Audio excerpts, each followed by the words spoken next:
success. But what a lot of people don't know is that you were quite scrappy over the last 10 years.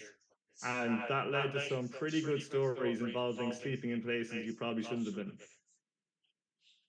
Yes, that is very true.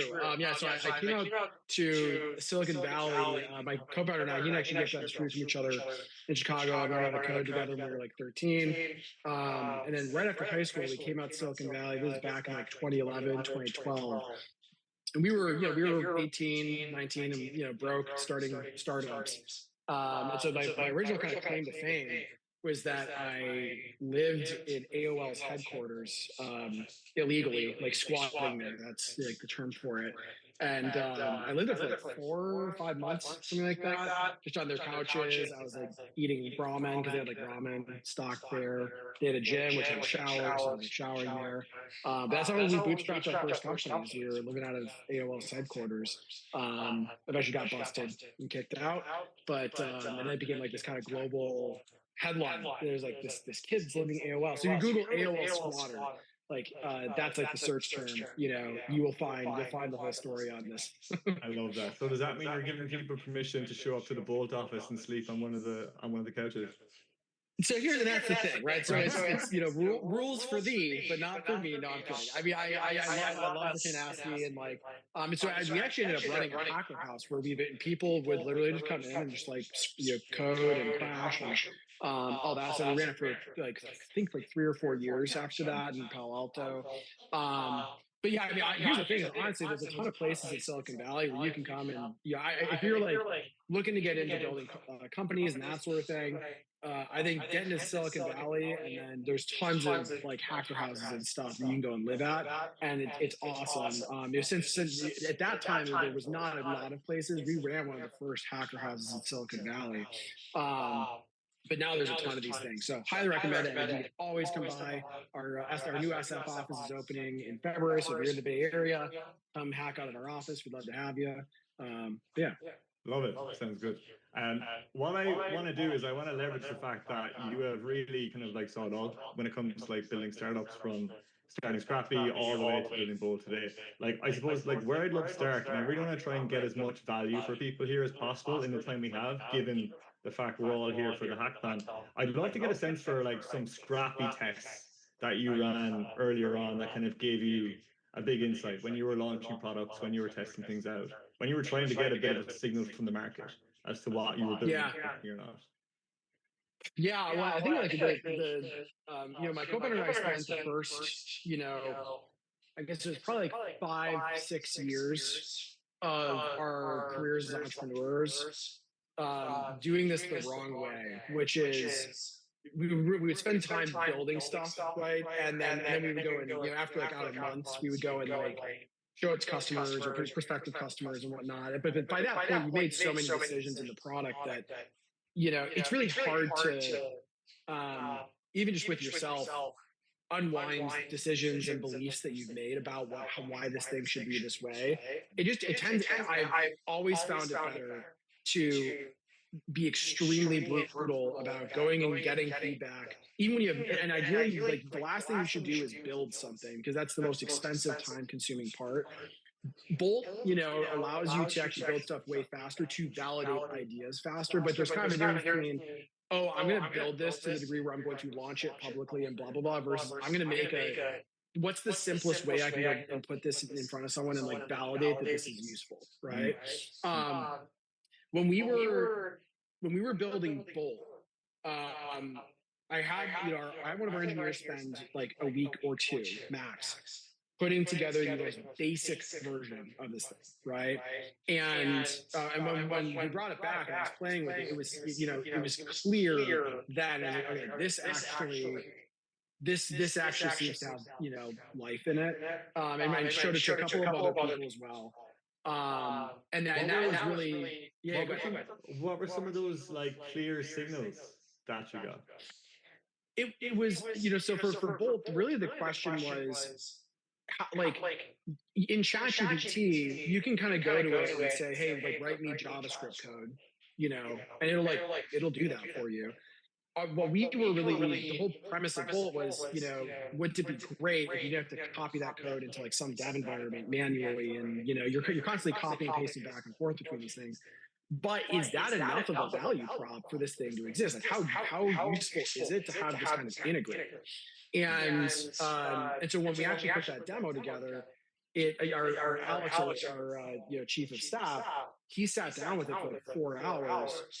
He was expecting to try it for a few minutes and throw it out or whatever. He was kind of skeptical, but he ended up sitting down and spent 4 hours building a website for his side business that he has, and he was like, "Holy hell, this is incredible!"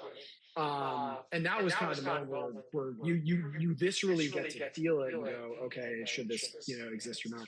And a lot of that comes down to having you want to have a skeptical view. Most ideas are not worth pursuing, and you ideally want to just like kill them before you spend any more amount of your time investigating whether they should exist. But that's kind of the challenging thing about this stuff is that I think as an entrepreneur, to be an entrepreneur, you kind of have to be an optimist and maybe a little crazy to believe in things that other people don't believe in yet.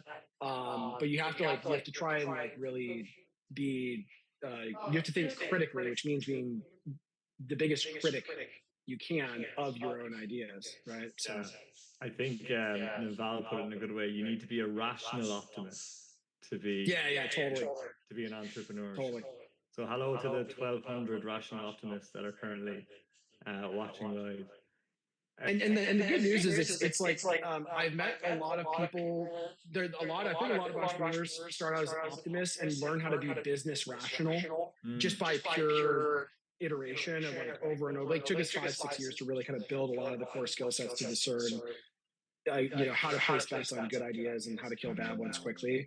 But rarely can you start with like a pessimistic perspective, because you'll never get started. There's always a problem with whatever business idea that is put in front of anyone. Like that doesn't exist yet, right? Yeah. So you'll never get started if you're not an optimist. Well, so what if I dropped you into this hack plan now? I'm sure you have the time to participate, by the way, Eric.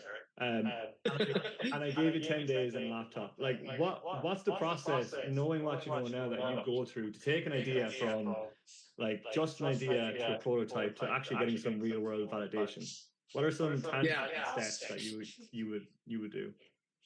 Yeah, good question. Over the years, my co-founder and I have come up with ideas where we've like kind of forced pressured them, where it's like whether it's a hackathon or like when we were kind of going in between different startup ideas and stuff, we kind of felt the need to like we need to find an idea, so we would try to do something, but it was like we kind of forced the idea versus something organically popping up. Like that's interesting. And it's something that just like happened in your day-to-day life, and like, wait a second, why doesn't that sort of thing exist, right? And so I guess my first thought is like sometimes the right move is to, if you don't have an idea, you're like, oh my god, this is it's something that organically popped up. For me, it tends to be like it's not worth sinking a ton of time into, right? That doesn't mean it's not worth just like going to hackathon. If I go to hackathon, I might just make an app that like who cares? Maybe it's just an app for me, right? And that would be my recommendation: is go and build. Like you always like. There's always the best things that I've built in my career that have done the best. I'd say, but things where I'm like, I kind of want it just for myself, and I'm just trying to have fun. And sometimes I'm the only person that will ever want that, and at least I had fun doing it, right? And so that would be my first recommendation: is find something that's like fun that you yourself want to use, right? Because that tends to be, or you yourself find really intrinsically interesting to the point you're obsessed about it, right? Step 0, right? Once you have that, then the question becomes, okay, well, for this idea, if this doesn't exist yet, why doesn't it exist? Could you actually, instead of even going and building stuff, could you actually kind of just go and glue some other things together that could kind of basically make this work, like functionally, even if it's not perfect, but it's like, for example, let's say I want to make an app that after I do a Zoom call with someone, it's like recording me and then sends me a summary of the notes or something, right? I'm like, okay, well, the right way to do this is create some bot that joins the Zoom meeting and then does blah, blah, blah, blah, blah. But it's like this, and it's a hosted thing you sign up for.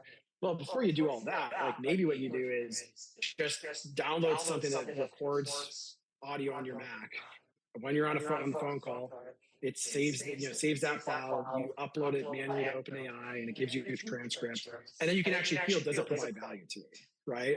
And if the answer is like yes, then it's like, okay, well then what's the next step there? Like maybe create a simple little web app that's recorded, uploads it to OpenAI and gives it back. But like you basically scope it down to like ideally you build no custom software.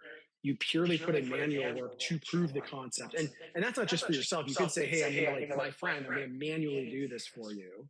Right.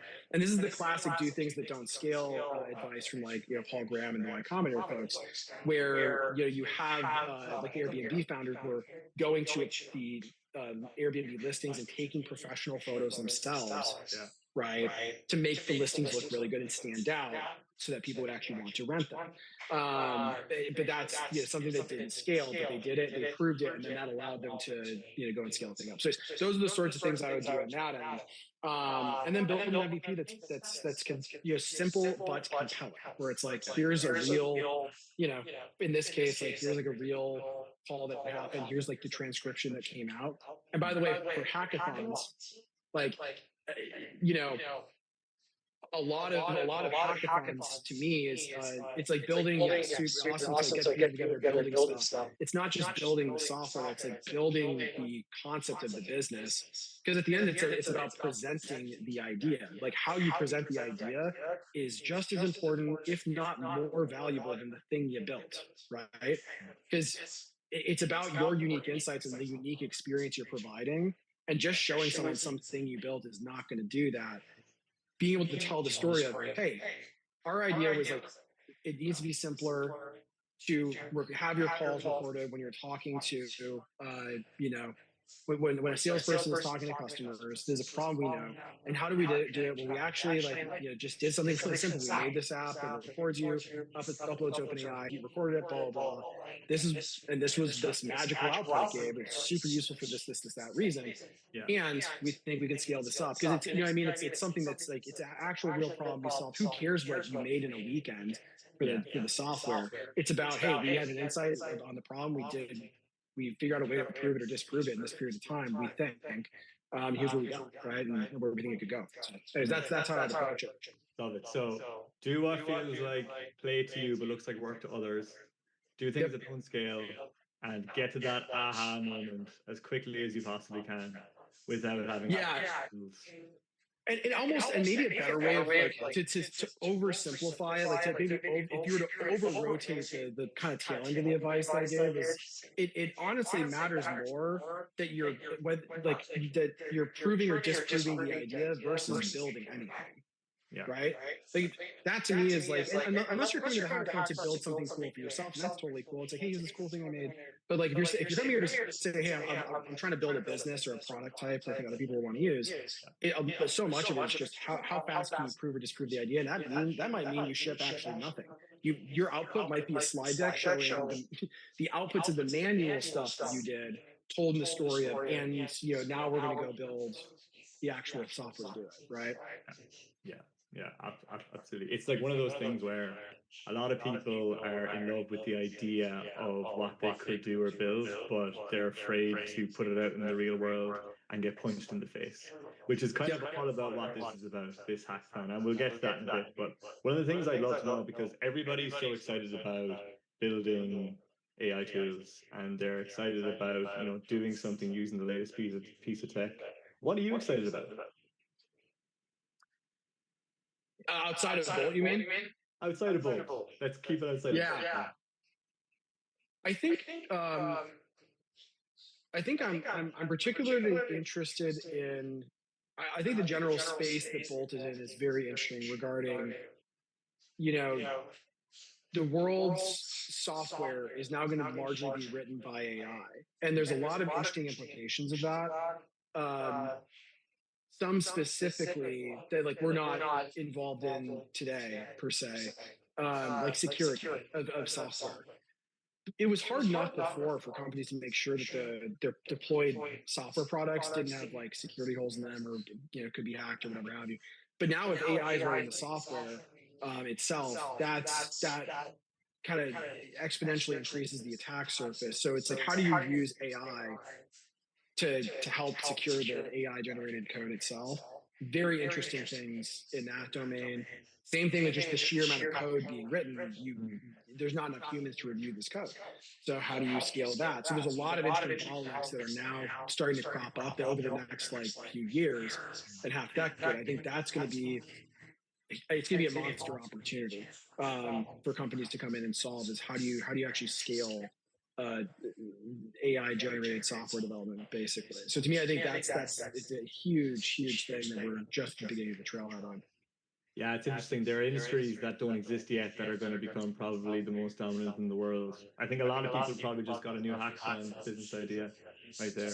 Um, I'm conscious that we do have other things to move on to, but like there is one thing around, because you've obviously built Thinkster, which was one of your first businesses. You had StackBlitz, you had Bolt, and like each one of them were successful in their own way. But it seems like you stepped it up every single time. Like, what were some of the early signals that you saw, let's say, with Bolt that you didn't necessarily see with the earlier businesses? And going back, knowing what you know now, is there anything you could have done differently to maybe pivot in that direction a little bit earlier? Yeah, I think with Bolt, so with Bolt we actually because I think with any like product, if you're trying to like really build a true startup, which is a extremely like an exponentially growing sort of company, there's always some element of timing, right? With just the market you're in and how things change. With Bolt specifically, the key thing that changed was how good AI code gen became last 1 year ago, right? Bolt, we actually had tried to build Bolt 6 months earlier to when we had launched it, and we couldn't because the frontier models weren't good enough to actually build web applications. It was only after Anthropic had rolled out Sonnet 3.5 that's what had made the product possible. So timing is a huge part of this sort of thing, and the way, and it's like, well, if it's just timing and if it's luck, like how do you do it? You increase your odds of luck by staying in the game long enough, right, to end up getting lucky. And we had been around for 7 years as a company, and the competitors that we had before Bolt, one of them shut down 2 weeks before we launched Bolt. Like that, and they, a great company. They could have been a meaningful competitor in the space, but they shut down 2 weeks too early. So it's often a game of endurance, right? But that said, we spent the first 5-6 years just basically striking out over and over. And Thinkster was kind of the first company that was like a base hit for us. Like we were doing online courses, it worked out reasonably well. It kept us alive and allowed us to get the idea for StackBlitz, which we would not have been. StackBlitz would have never existed, and therefore Bolt, which is because StackBlitz is the original product and the company that has built Bolt. We would have never done that if we hadn't built Thinkster, because the insights came from what we were doing at Thinkster to go and start StackBlitz. And so to me, it's I think that the way to I guess there's maybe some things I could give advice on, like, hey, this is what I would go back and do over again. The only advice I think that actually really matters is just how many iterations can you do? Like, how fast can you get feedback from customers, prove or disprove an idea, be ruthless about killing ideas that you don't have conviction in, because that is the single metric that means that you're learning, that you're doing things, versus, oh, we got to go off for 6 months and like build this platform that's going to change everything, but it doesn't. And then 6 months later, you launch it, there's no one using it, you're depressed about it, like you spend months trying to make it work, boom, a year of your life is gone. Like you only get so many shots to do that. I mean, when you could have done that in 2 weeks or something, right? So it's like, how short can you know this matters? That is the entire name of the game. And that's why things like Bolt and Cursor or whatever are incredible, because they allow you to get validation faster one way or the other, which is the lifeblood of how to build a company and how to build great products. Yeah, I love it. They say luck is when opportunity meets preparedness. And I think the story of Bold is definitely one that encapsulates that. And I will hold my hand up and say I have been there building something for 6 months, launching it, and realizing nobody actually wants it, which is a big reason why we're pushing the 10-day validation so much today. Yep. Speaking of luck, uh, thanks to everyone for staying on so far, you're getting another bonus. The bonus is the startup idea vault. So anyone who is, thinking about an idea for the hackathon, we're going to give you 100 of them, 100 of our best ones from the Half Baked newsletter, just in case you see something there you like. Eric said, do what you love. You might find something in here that you love and that you can press going forward. So John, throw that link in. It's also going to be in the hackathon pack afterwards, just in case you don't see it now. But what we're going to do now is we're going to play a bit of a game with Eric, because I always find the best way to learn about how someone thinks, like, it isn't some framework or a pretty slide deck. It's when you throw them in the deep end and force them to react to something. And Eric, I'm going to put you in the hot seat here because we're going to play MVP or IP. It's like Shark Tank, except, there's no cameras, money, or Mr. Wonderful. You're kind of stuck with me. So what we're going to do is, Eric, I'm going to pitch a couple of ideas your way. You can select the ideas. And what I want us to do is understand how you think out loud here, how you dissect an idea, what signals will you look for, what's the first question that comes to your mind when you see an idea, and then how would you go about validating that, and ultimately answer the question: do you build an MVP, or are you burying it in the ground for RIP? And if we have time at the end, what we'll also do is take some ideas we have from people in the audience. So if you have a product that you want to share, if we have time, throw it into the chat. We might get some time to have a look at that live on the call. We're going to keep this relatively quick, almost like speed dating. So Eric, pick one of the ideas here that you like and you'd like to dive a bit deeper in, and I'll give you a very shabby 30-second pitch, and then we can riff off it from there. Okay, so I'm just like thinking based on the name. Yeah, think it based on the name, or which company we copied for the logo. Okay.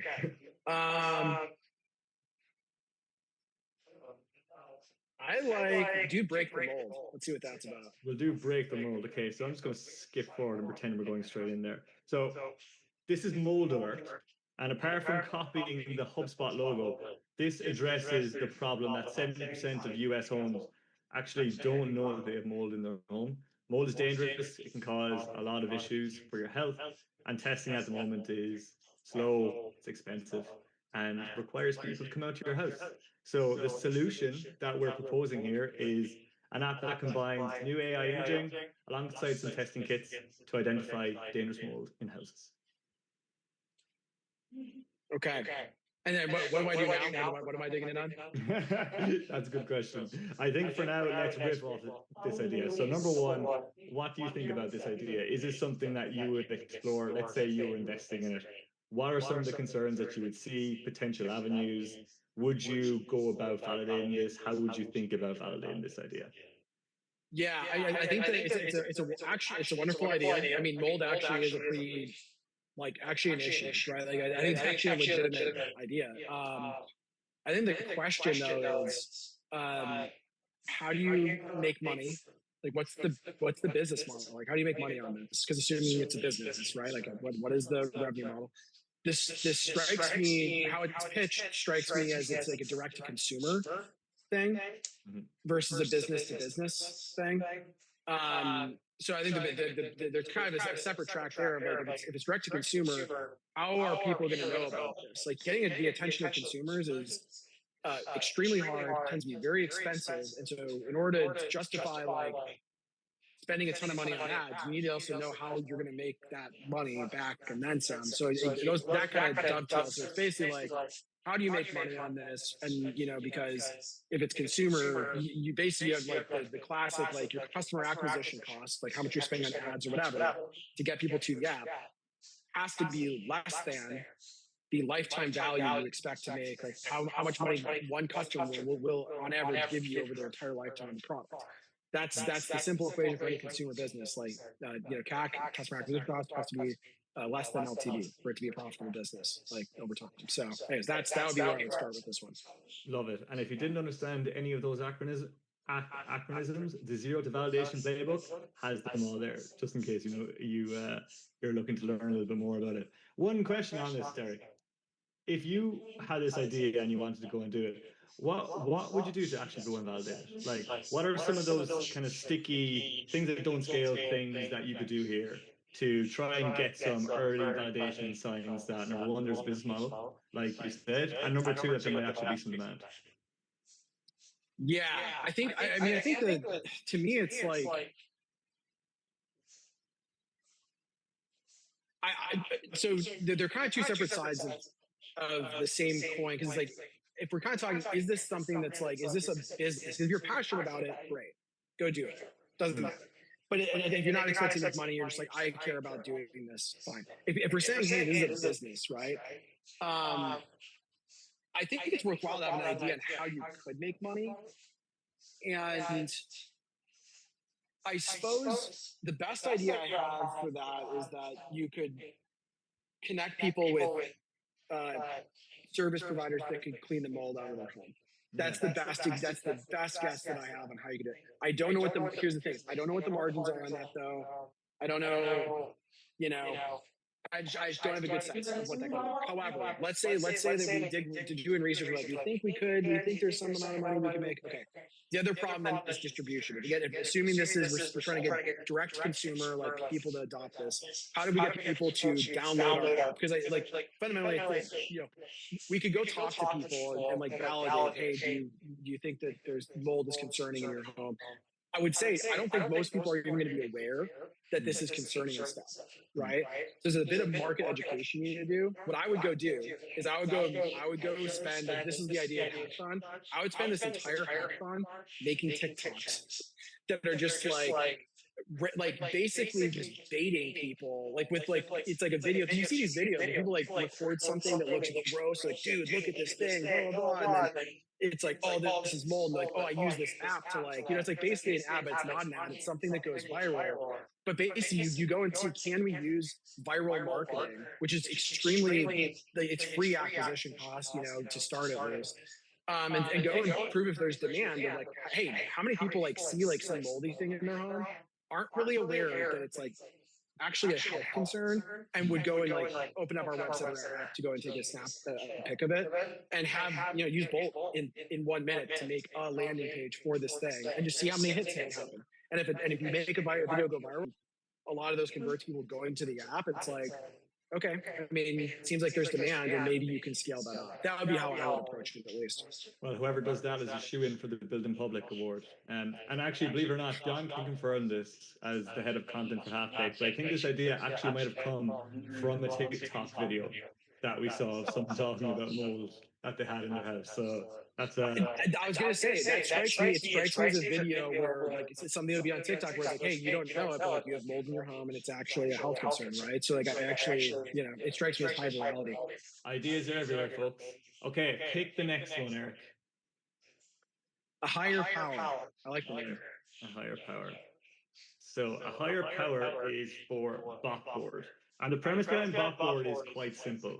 AI is taking over, and it's going to replace a lot of tasks, jobs that people currently do in their business. But a massive proportion of the population don't know how to build agents or use agents. And we're proposing a solution where people can use a simple job board to post jobs that they want AI to perform, and it has a marketplace dynamic where people can take those jobs and maybe even introduce some Kaggle form where they compete to get those jobs, like Fiverr or Upwork. This is one of those ideas that sounds like. Can I be savage? Is this real? Like, no, you can be as savage as you like. Okay, this is one of those ideas that sounds like so bad, right? But it's kind of actually an interesting idea though, because I say so bad because I think that directionally, like with where AI agents are going, it's like can do certain jobs. Like at our business, we use an AI agent for our customer emails and stuff, right? So it's like, and so it's kind of real. But I think, like, to me, the idea underpinning this is actually more that, like, I think the problem that this could solve is really more that companies, it's really like the fundamental problem is, like, throw out the job board concept. Really, the issue is companies don't know that they can adopt AI agents to solve certain parts of their business today. That's like what this is trying to solve, basically. And so I think instead of calling it like I don't know, maybe you do call it a job board. I don't know. This is a weird one. I like it though. I actually, it's like such a weird idea. You're gonna, I won't spoil anything, but you're gonna like it even more in 10 minutes time as everyone else. No shit. Yeah. Okay. Yeah. So, okay. What I'll say with this is I actually think that instead of, like, my first thought is, like, instead of positioning it as jobs, like, like a job board or something, it's because the problem is, it's like, you're not going to hire an AI agent. You're going to, like, integrate it to work on a task or something, right? What would be interesting is if you could say, like, hey, here's a marketplace of things that AI can do for you, whether it's responding to a customer email or reviewing a pull request, and you can, like, one click try an agent to do that task, and it's super seamless. Got right? it. Yeah. That to me is, it's more of like, instead of being like, hey, it's an agent that you can hire, it's like, no, you can't. You can't have a conversation with this. You can't, like, be like, I need to give you a performance review. You're not doing good. It's like, no, I'm coming here because it's like, hey, we have pull requests that are stacked up. I need to have something go and review them, or I have a whole bunch of emails from customers. I would like to give this agent an email to try and respond to and see how it goes, and then I'll add it and integrate it fully and pay for it or something, But that to me, it's like a one-click marketplace sort of thing. Yeah, got it. We are running a little bit short on time. Okay, so while I'm going rapid fire, we're going to spend 30 seconds on an idea. Pick one. We're going for it. Only happens live once, or World of Warcraft. World of Warcraft. Let's see what that is. Got it. So, problem. Med students don't get anywhere near enough real patient time before they go into the actual wards. It's expensive, doesn't scale, and most of them feel unprepared.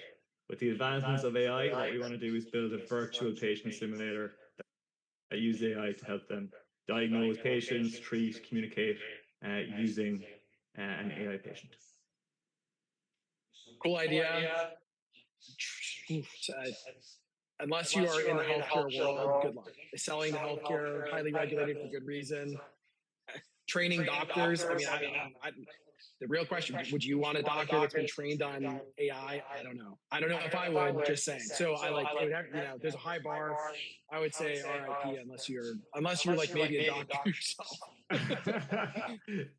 The thing is, if you solve it and if you get it right, you have a moat that will probably last you a lifetime. Exactly. Eric, we're going to leave fan zone for now. There it is. If someone wants to take a screenshot for it, that's what I'd love for somebody to build. What we're going to do now is, Eric, you can sit down and take a breather for a second. We're going to throw the kitchen sink at you, like I promised everyone before. Because right now, what we're going to do is we're actually going to officially launch the Founder Accelerator. That was the only closest thing to a bell that I had. But what we're going to do is we're going to get a bit real for a sec here on this and give you a bit of context as to where we came up with Build It, Launch It, Validate It, which, as I hope you've seen, has been the theme of what we've done so far. Like, it's all based on an uncomfortable truth that's really after coming up in the last year, and that's that building is no longer as much of a moat as it was. Thanks to people like Eric, who have built amazing tools like Bold. The only thing now that's in short supply is actually people that are like going to stop talking and actually start doing, because most would-be founders will spend their lives confusing something like motion with progress, right? They brainstorm, they plan, they get ready, and then they wake up a decade later and they have a notes app filled with loads of ideas that they probably stole from half-baked. Now, validation is the thing, right? Putting something in front of the market and letting the world punch you in the face. This is the real unlock here. It's the difference between entrepreneurship as a personality and entrepreneurship as a balance sheet event, right? And the 15K in prizes that we have up for grabs here are great, but the real prize here for everyone is the option value in actually getting off of the sidelines and getting into the arena. And as Half Baked, we're selfish. We want more founders in the world. That's what we want to do. More people taking risks, building things, contributing to the ecosystem instead of just commenting on it. And if you're here, that should be you. And the next 10 days is your shot. And we're giving you all the tools to do it. Bolt and Eric and the team have been kind enough to give everybody participating, which is a lot of people, 3 months of Bolt Pro for free. We have provided startup ideas, the validation playbooks, and we're giving you a community where you can ask questions. I know we didn't get time to look at people's products that they posted in. Put it into the Discord. We have a team working around the clock to help you get from that 0 to 1 phase. And what we want to do here is we want to help you validate. Now, what does validation actually mean, right? Because validation can sometimes be mistake for interest, right? Validation isn't someone saying, oh, that's a cool idea. If it was, myself and John would be billionaires with Half Baked, right? It's someone who's actually taking economic intent here. Like research and conversations are fine, but they're kind of like foreplay, right? No person builds a business on polite enthusiasm. The further you go up the ladder that you see here, the closer you get to real validation, right? Remember, people often lie, but their calendars and their wallets definitely don't, right? Don't be the person spending years, as Eric said, building the perfect product and then asking for validation. This entire hackathon is built on the premise of building your product around validation. Every feature, anything you do should answer one question, which is, does anybody actually want this? And it doesn't have to take a long time to do that. Remember when I told you, Eric, 10 minutes ago that you'd be delighted to see this idea? Well, last Sunday, I left my great wife and I went to a cafe, bought a double espresso, and I took the bot board idea that we had and I built a prototype on Bolt. I started promoting it on Reddit, Twitter, and Facebook ads. And within 48 hours, I had generated 17 leads and $4,600 worth of job postings on the website built on Bolt. And I did it with 64 minutes of work. And I can prove it to you because it was all done and recorded on Loom. And you're going to get it in your hackathon pack. So trust me, this can be done. And if I can do that in 64 minutes, I'm very, very excited to see what everybody here does in 10 days. If everybody goes to their inbox after this, you'll see that we've sent you an email with your hackathon pack. It's not there yet. Don't worry, it is coming. And on that pack, you'll have your bold code. You'll have all the questions that you have answered. Hopefully, the rules, all the bonuses there in the one place. And I will be I'd like to ask people here if there has been a mix-up with your code or it's not working. There's a lot of people registered for this hackathon. Don't sweat it. Just put it in the Discord. We'll make sure we get it rectified as soon as we possibly can. Submitting your project is easy, all done in the one place. We have a few different prizes that I'm going to run through there now in a second, but it's all done in the one sheet. Everybody's automatically entered to every single prize. You can access it at hackathon.gethalfbaked.com, but also on the founder pack, the launch email, and again, always revert back to the Discord if you have any questions for us. We have 3 channels of prizes here that we're giving out. The first is around the grand prize, right? It's the best product, which is what we're calling it. It's awarded to the person who builds the most like complete and validated startup on Bolt in the 10 days. And this means not just building something that works, but also it means proving the real world demand that we talked about, whether it's signups, leads, customers, conversations, or transactions, whatever it be. So we have 2 prizes in this category. The second category is the Build in Public Award. As Eric mentioned, and I swear to God, we did not plan that. Like, you know, that was like very, very serendipitous. But building in public / you know, telling your story online is becoming more and more important when it comes to starting a business. So we wanted to dedicate its own award here, where we're giving it to the builder who generates the most buzz around their project, their idea, their concept online. This isn't about like getting millions of views. If you do, great. But the point here is to be authentic, build that muscle, tell your story, and make sure you tag us. And then finally, we have the Video Pitch Award. And this is like Ron Seal, it does what it says on the tin. Send us your video pitch. Keep it real, under 3 minutes if possible. Tell your story. You can have it super highly edited, or you can have a selfie video. All we want is you telling us what your project is, why it matters, and why we should back you. There's plenty more in the hackathon pack explaining the background, the prizes, tips to win, etc. So feel free to have a look there. Couple of things. We try to keep this very, very simple, just with regard to the event. Your project must be built on Bolt. There is a part of the hackathon pack explaining exactly what that means. Your product must be publicly viewable. It is worth saying because you'd be amazed how many people keep their project on private, and then we won't be able to see it. We'd have to contact you. And then lastly, your submission must be a project with no prior revenue, and you must do it before the deadline date in November 30th. Few key dates. November 30th is the deadline. Finalists are going to be announced on December 2nd. And then what we're going to do is the finalists are going to appear in the half-baked newsletter in front of 120,000 founders. And our subscribers are going to vote for the winners for each of the prizes. And the winners are going to be announced on December 5th. And I did promise you one last prize, and this is the last bonus, I swear. We're going to put the link into the Discord, into the chat right now. And it's very easy to get lost behind a username. So what we want to do is we want to encourage people to introduce themselves via a video, ideally, into the Discord, who you are, what you're doing, what you're building, and why you're building it. And we're going to award one person in the next 24 hours who performs that action. And the only thing I have to say after that is go get it. And I might pass it back to Eric for some final words and wisdom for anybody participating in that. Oh yeah. I mean, all I'd say is go have fun. I mean, I think that if there's anything I've learned over building companies the past few decades, or decade and a half, I guess, is kind of what I said earlier, is that I look back and there's moments where I was like stressed about building things and solving challenges, whatever have you. But it's truly a blessing to be able to go and work on anything you want to build. And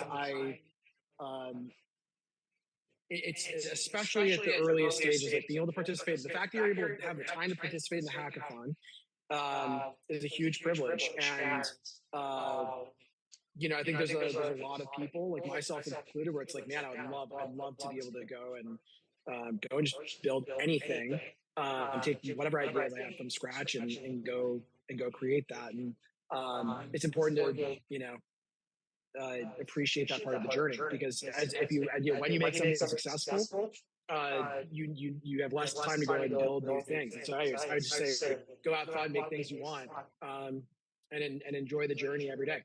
So that's my advice to everyone here. Love it. I can't top that anyway. Eric, thanks so much for joining us as well. We know you're incredibly busy, and the team have been absolutely phenomenal. So thank you for having me. Thank you to everyone who's come as well. All 1,200 of you that showed up live. Honestly, it's an absolutely insane number of people from all over the world. So thank you so much for showing up. And we'll be seeing you a lot over the next 10 days. Best of luck. We'll see you on Discord. And until then, awesome. Have a good one, everyone. Bye.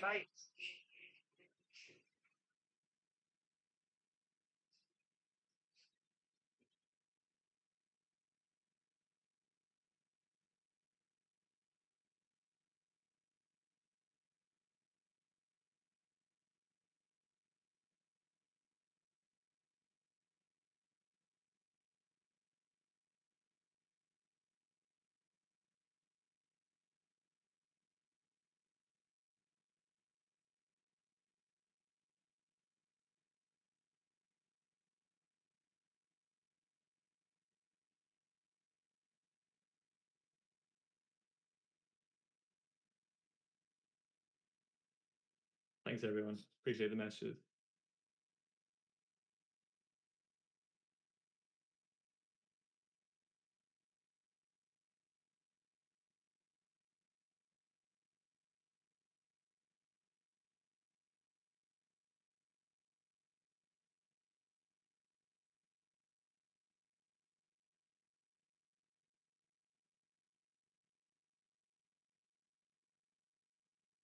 Yes, we'll share the recording after this as well. It will probably go out tomorrow. And the Discord link, Kevin, was already shared.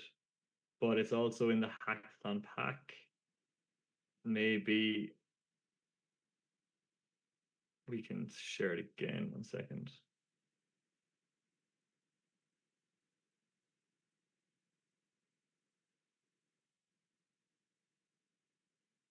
Just turning off the